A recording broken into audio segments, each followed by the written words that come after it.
اس سوال کسی نے کیا، السلام علیکم ورحمۃ اللہ وبرکاتہ۔ وعلیکم السلام ورحمۃ اللہ وبرکاتہ۔ جناب استاد جی صاحب، کل میں ایک مسجد گیا، مغرب کی نماز میں شریک ہوا، سلام پھیرنے کے بعد پیچھے دیکھا ایک صف خالی تھی، دوسری صف میں خواتین بیٹھی ہوئی تھی اور گفتگو مار رہی تھی۔ خواتین بھی بالکل جوان لڑکیاں تھیں۔ اب سوال یہ ہے کہ خواتین کا مسجد میں آنا کیسا ہے، کیا حکم ہے، اور ہم کیا کریں؟ دوبارہ اس مسجد میں جا سکتے ہیں یا نہیں؟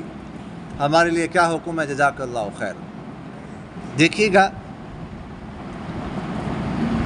حضور اقدس صلی اللہ علیہ وسلم نے فرمایا ہے کہ خواتین کا گھروں میں نماز پڑھنا میری مسجد نبوی میں نماز پڑھنے سے بہتر ہے۔ یعنی آپ صلی اللہ علیہ وسلم کے زمانے میں بھی آپ صلی اللہ علیہ وسلم نے فرمایا تھا کہ خواتین گھروں میں نماز پڑھیں، حالانکہ مسجد نبوی کی فضیلت اور ہے، اور پھر آپ صلی اللہ علیہ وسلم کی نماز کے پیچھے نماز پڑھنے کی فضیلت اور تھی، لیکن فرمایا گھروں میں نماز پڑھیں، اور جتنا چھپکے سے پردے میں نماز پڑھے گی اتنی ثواب زیادہ ہوگا، مخفی طریقے سے پڑھے گی اتنی ثواب زیادہ ہوگا۔ ٹھیک ہے، تو بہتر تو یہی ہے، لیکن مسجد میں آنے سے آپ صلی اللہ علیہ وسلم نے منع نہیں فرمایا۔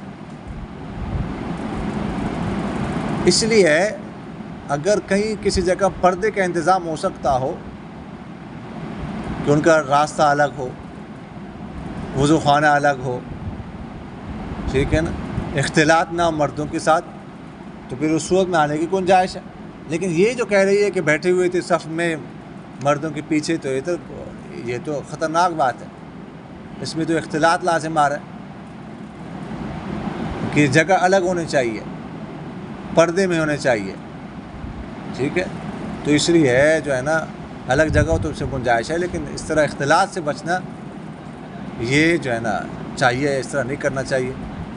باقی یہ ہے کہ آپ لوگ جا سکتے ہیں، نماز پڑھ سکتے ہیں، آپ لوگ کوئی حرج نہیں ہے، آپ کی نماز ہو جائے گی، پھر بھی جائیں گے، لیکن ان کے لیے جو ہے نا ایسا کرنا یہ درست نہیں۔ سمجھ آ گیا کہ نہیں؟ جزاکم اللہ خیر۔